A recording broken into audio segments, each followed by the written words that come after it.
So tell me a bit about this car. How'd you run into it? So, well, let me tell you what because I'm not convinced I'm going to get it yet. And so let me tell you where I am. And I guess my ask is, I think I know the answer, but I know you can't see it firsthand. So literally, I don't do Facebook very much. I would normally get on the marketplace when I was looking for boats or different things. And I've always wanted a classic car, so I always search for them, right? And so it pulled up this, hey, you might be interested in this. That's literally how I came across it. And it was like a picture of an old picture. So it's like the worst way to try to sell a car, right? It wasn't like good pictures. And I start texting this girl, and it's the guy's daughter-in-law, and she's like, it's my father-in-law's car, and it's his trophy, and it's been restored, and blah, blah, blah, blah. And so I end up finally connecting with him and going and look at it. The story is, it's a 68. He bought it in 72. I don't know when he did it, but he said a frame-off restoration. And when they were going through it, the guy that was helping him do it convinced him into putting an LS1 because it came with a 327 and someone had put a 350 in. And they're like, look, if you want a daily driver, you're going to be doing things. It's just more reliable. And now, it's not a bad choice, quite honestly. I mean, given that it didn't have the original motor in it to begin with. That was the position he was in. He's like, yeah, if it had the original, I would have definitely put it back. He's like, but since it didn't have the original, I go over and look at it, and I mean, the thing doesn't look like it's been driven. It's remarkably original. Like, the only thing that's not, of course, is the engine. Four-wheel disc brakes. It's got air conditioning. It's got T-tops with a removable back window. It's clean. I mean, it literally looks as good as I could have ever expected, right? Yeah. I've never really had a classic car. I've always wanted them, like Darren, always followed them. And so, kind of my ask is, car's never a good investment, especially a toy weekend car. But it's really one of these things I'm like, okay, I could easily buy it and drive it for a year or two. Or I might not drive it. I might not end up using it, right? Because it's totally a toy. And can I get my money back out? So that's kind of my ask to you, right? Given that I feel like it's underpriced. He said he would take for it. I think that's fair. Can I run through some things to look at on these cars? Yeah. First thing I would look at, and you say this has been a frame-off restoration. Do they have documentation of this frame-off? Like when I did mine, I have pictures of it, the frame's off, powder-coated, blah, blah, blah, the whole 9 yards. Do they have documentation on this frame-off? I have not asked yet, but I can confirm. But he told me that is exactly what they did. They separated the frame, they took it all the way down, they powder-coated everything. That's what he said. Now I've got to ask for the documentation. Well, you can kind of see that if you crawled underneath the car. Now, powder coating usually doesn't age well, but you can tell if it's been powder coated. And then if the frame has been powder coated, the top of the frame is going to be powder coated. You can't powder coat a frame without taking it to the bare frame, body Understood. off, everything. Yeah. So if that frame's been powder coated, then more than likely, they've done a frame off, because there's really no other way to do it. You can't stick an entire car in an oven. So on the frames, you talked about rust. 2 areas of rust on these cars that I like to concentrate on. One is where the frame and the swing arms meet in the rear. That collect a lot of debris, a lot of mud, and so thus a lot of moisture, and they would rust back inside there. When you get up on the lift, take a look there, all right? Okay. The other thing is the gussets for the windshield, all right? Yep. The windshield frame runs all the way down to the bottom of where the frame is in the car, and they have these gussets that would rust out. All right, and if those are rusted, that's a major ordeal to get those replaced, because they need to be re-welded back in, and everything. So we need to figure out if when they did this frame off, did they put any attention to it? Yeah. Some like mine, I did. I had to replace the entire windshield wraparound on my car when I got it off the frame and looked at it and realized that the gussets were rust out, and I had to do an entire wraparound windshield metal, gusset the whole thing to replace it to make it solid. That's kind of a major ordeal. That when we're talking about rust, so those are two things I would kind of look at from rust. What's the easiest way to see on the windshield the gussets? I think you can look through the door jambs. A body guy, I think the body guy would be able to do that if he has somewhat of experience with the fiberglass cars. I really had to rely upon my body and my restorer that because I wasn't familiar with that. And, and he took pictures of it, and I realized, we needed it done. Body, no, unless you're doing, my car has been worked through. All the gaps are they're all measured and everything like that, but that's not totally necessary. When they put these cars together from the factory, and then a cross-eyed guy put it together. By the way, also T-tops leak. I mean, so far as I'll get to that in a minute. But the body, I did notice some of the panels weren't lining up, but they kind of lined up like they would from the factory. It wasn't really alarming. It looked like original alignment that would come from the factory. Quite honestly, when I looked at the pictures.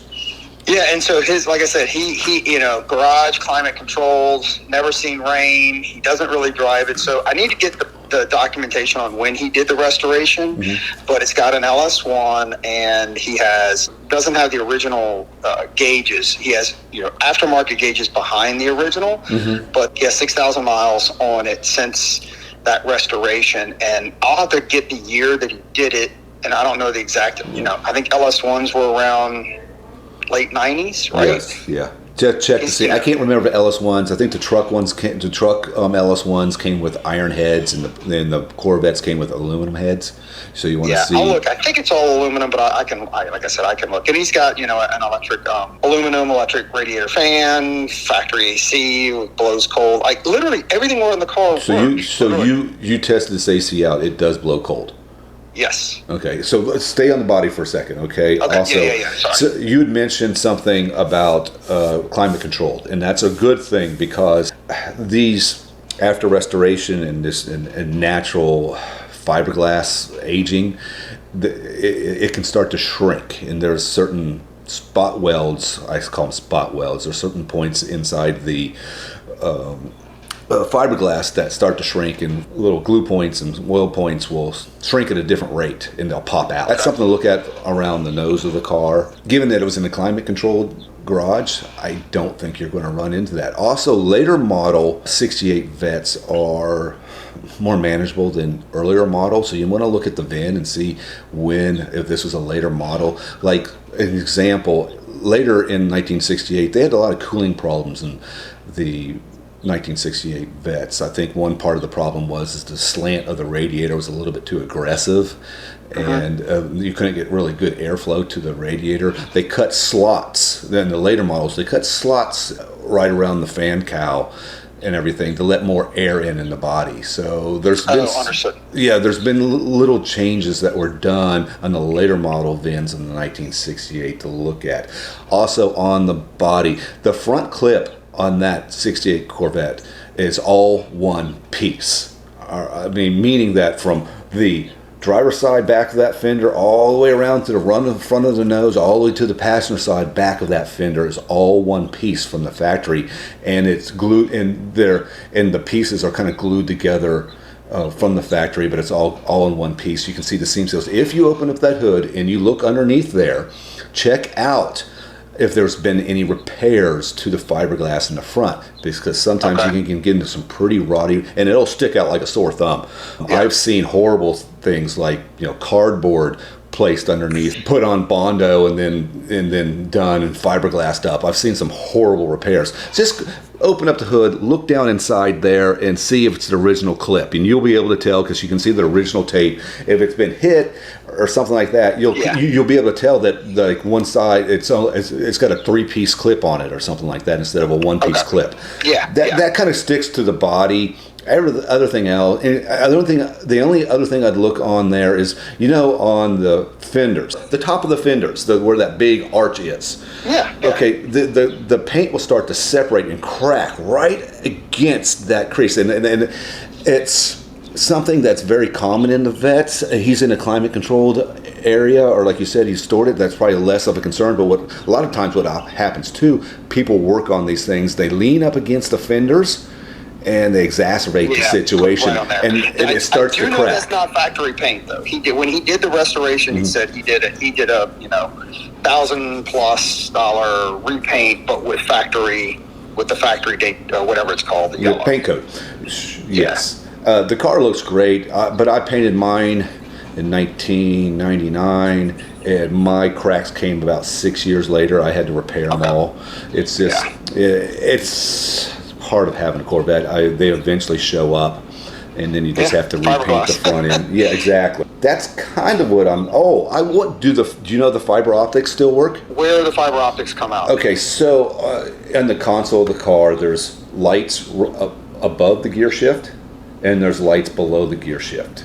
Right, and they are actually literally fiber strands that run from the headlights and the blinkers and the taillights and everything to the center console of the car, and it's that day's modern look of like a computer that would tell you when your lights are out, and it's literally done by fiber optics. So they run a fiber optic line from the headlight. They actually ran from the headlight. Okay, and so when you turn the headlights on, it illuminates inside the console. There you go. Okay, and relative to the shifter, where is that? Is that? Well, there's a bar right above the shifter. Yes. Right? And then there's another right below the shifter. So the bars above the shifter were working and all I did was blinkers, but I'll definitely check them. Okay, take a look at that, just because that's really a neat feature. Those are still around. What are your gauges? Are your gauges Dakota digital, or are they still the analog gauges? So it's analog gauges, but it's got a digital readout on just mileage. But okay. So he switched to digital, and what I mean is, a cable-driven speedometer and a cable-driven tachometer is kind of analog and was stock in the day. But when you switch over to an LS motor, everything's electronic. Your speedo, correct, and your digital. So he did take the time to switch over to a digital. Yes. That's nice, because those analog switchovers, they do make conversions that you can run a digital motor with a analog gauge setup, but it doesn't really work that well. So I'm glad he did do that with the digital. Probably has Dakota digital gauges. I was confused by the Palmer. I was confused by the climate control. I'm like, what are these wheel things here? And he's like, yeah, that's climate. I've never seen that before. Yeah, it's a pretty neat setup. The Corvettes were supposed to be, their flagship and had all their new technologies.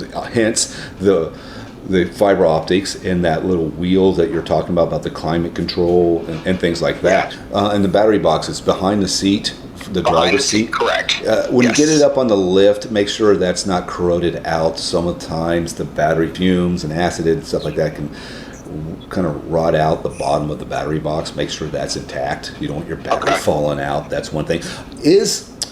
One other thing, the exhaust on these cars. I noticed it didn't have side exhaust. It had the exhaust exiting out the rear. Those exhaust pipes run right underneath the passenger and the driver. Right? The footwells. And that was the big thing about Corvettes. It was really, really hot in the cabin, even with AC, because the exhaust is running right underneath your feet. Do you know if they put any kind of insulating, like Dynamat or anything underneath the carpet to help with that? I will have to ask him and check. And like I said, I do really want to. I'm going to put it on the list before I would. Right. These are things that are going to make the car comfortable.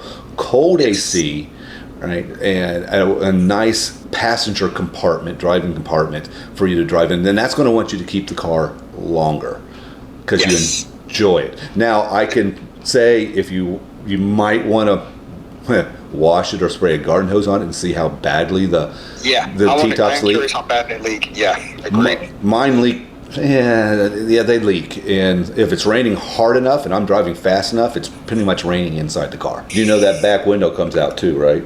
It does. He told me that. He showed me that. You know if he's using a steering box or if is he using a steering rack? That I don't know. So when you get up there on the lift, check for that. I personally do not like the aftermarket steering racks. They're not as good. I know modern day steering racks are better than the steering box, but quite honestly, I have a Ride Tech, I think 12-to-1 steering box in mine, and it is 10 times better than any aftermarket steering rack that I have. Yeah, the steering was a little bit looser than I would have thought. I felt like, and that's the other thing. I mean, I'm used to driving more modern cars, and so it ran great. It sounded great. It does have like a 4-speed auto, which I would want to switch over to a standard personally. And quite honestly, you can get from these aftermarket transmission companies, you can get a 5-speed in there. You can't get the 6-speed in there, but you can get the 5-speed in there, Trinic 5-speed in there without doing any modifications to the firewall. Nice. Well, look, this was very helpful because I'm going to go back over and look at it again at some point over the weekend. I'm going to take a little more pictures. I'm going to find out what kind of documentation he has and all that stuff. But at least as of now, I don't see any big red flags. I'm not wasting my time and looking at it. When I look at a car, I'm looking at something that I'm going to enjoy for a long time. I nearly sold my Vette because I hated driving it. Had no power steering, had no power brakes. The AC on it was like an old man farting on you. It was miserable. I fixed the AC, put in that Ride Tech steering box in it, and I put Hydro Boost brakes on it. That's something you may want to consider. I went with a Willwood disc brakes all the way around, and I put a Hydro Boost system in there rather than the vacuum assisted brakes. And I even breathe on the brake pedal, it stops. It depends on how much you get into it. I've taken out all my leaf spring suspension and did coil overs all the way around, and the ride difference was phenomenal. Look at the rear leaf and the front leaf and see if they're metal or if they're fiberglass or something else. Yeah. And then ask him, what is the spring rate? Did he keep it? If he did replace the leaf springs in the back and the front and the suspension, did he keep it the spring rate to stock? Which I highly suggest. When we're all young and we're going to make this tight in a race car and everything like that. And it was miserable. That's comfortable. I increased the spring rate. I went to an updated aftermarket springs, and I went crazy on the spring rate, and it was miserable. It was like being thrown off a cliff in a rock. All right, well, look, I'll let you get back at it, and if I end up pulling the trigger, let's definitely do a YouTube on it. Yeah, absolutely. I really appreciate it. I think that it looks really good. I may even, with your permission, even kind of do a little segment on this conversation actually through YouTube. Just car conversations and what to look for. So, absolutely. Oh, Carlos, it's great talking to you again. I hope everything's going well. Yep, they are definitely. All right, man. You take care, Palmer. I'll talk to you later, man. Bye. Bye.